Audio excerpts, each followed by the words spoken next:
كنت عايز اتكلم معاكم في حوار كريستيانو مع النصر، وازاي ان كريستيانو مش عاجبه الحال مع النصر، وازاي ان كريستيانو عنصر مهم قوي في الكام سنة الجايين مع النصر، ومش بس مع النصر، مع السعودية ومشروع السعودية، وان هي هتنفذ كأس العالم ازاي، وان هي رؤيتها ازاي قبل كأس العالم، وازاي هيقدروا يحققوا اللي هم عايزينه قبل كأس العالم.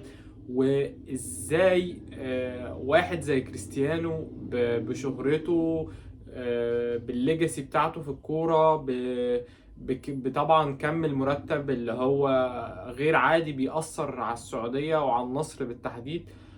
تعالى نبدأ كده بان كريستيانو، بسم الله الرحمن الرحيم، ماتش الرياض، النصر ضد الرياض، كريستيانو كنوع من الإضراب قال ان انا مش هشارك في الماتش ده، ومش حتى هقعد على الدكة، انا بره القايمة خالص، فانا قاعد اصلا مع الجمهور في المدرجات.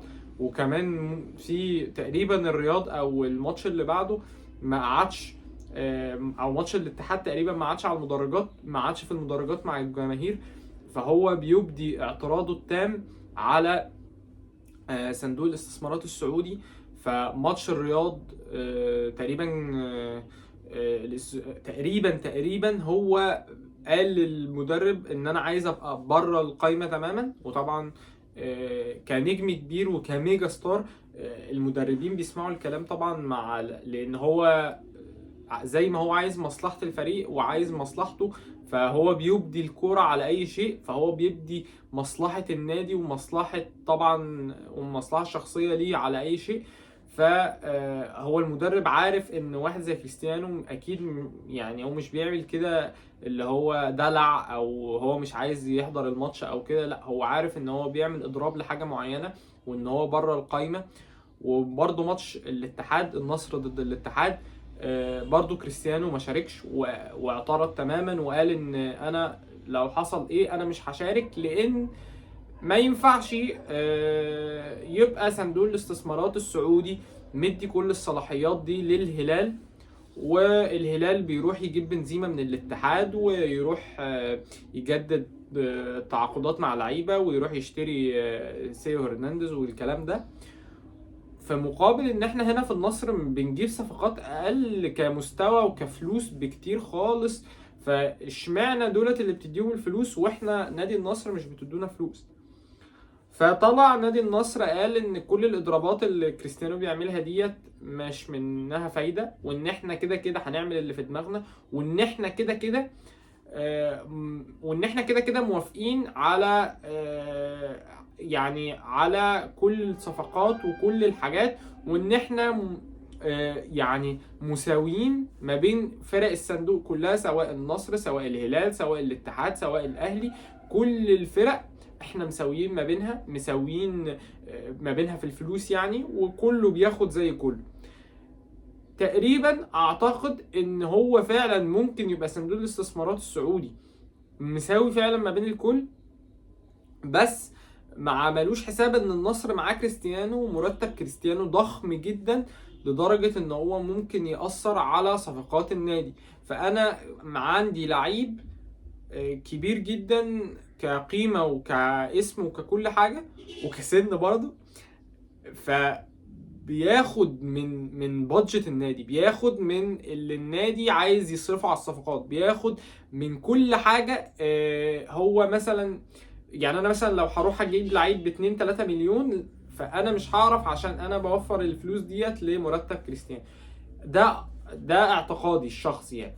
ففرضا مثلا كريستيانو بقى اعتراضه ان لا، المفروض انا ك يعني انا اللي بديت الحوار ده في السعوديه، وانا اللي خليت المحترفين دول يجوا، فكتفضل مني المفروض، كتفضل منكم ان انتوا المفروض تتكفلوا بالراتب بتاعي، يعني اللي هي البلد كلها اللي هي السعوديه، علشان انا مش بس مع النصر، انا الرؤيه بحقق كمان الرؤيه بتاعت السعوديه وبساهم فيها. و انا واحد من المسؤولين بتوع رؤيه السعوديه ل 2034 وكاس العالم اللي وكاس العالم اللي السعوديه هتستضيفه في 2034.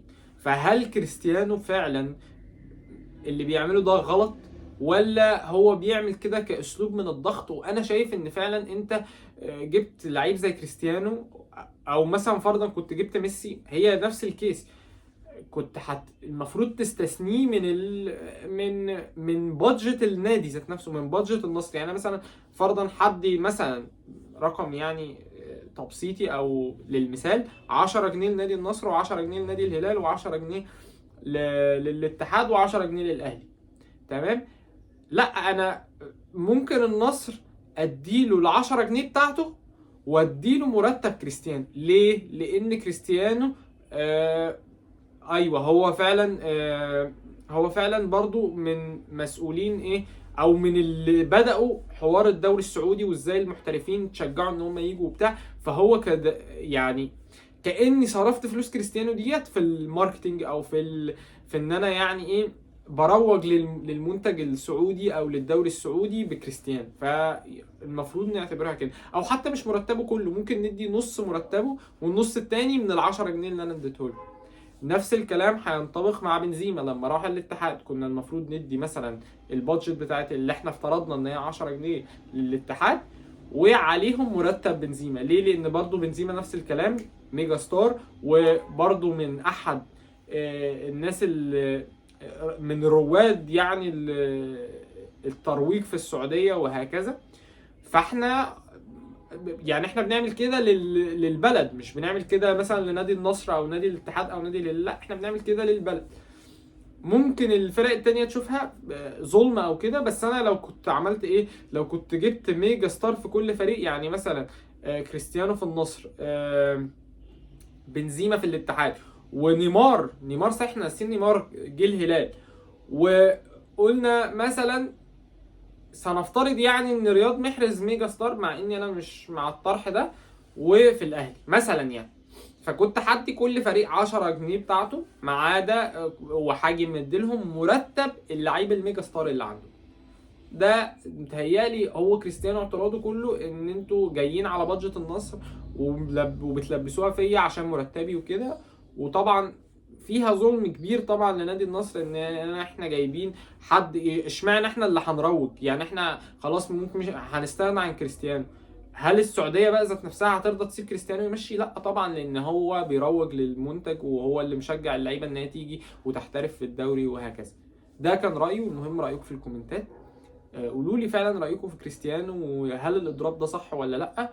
بس كان معاكم زيكا، سلام عليكم.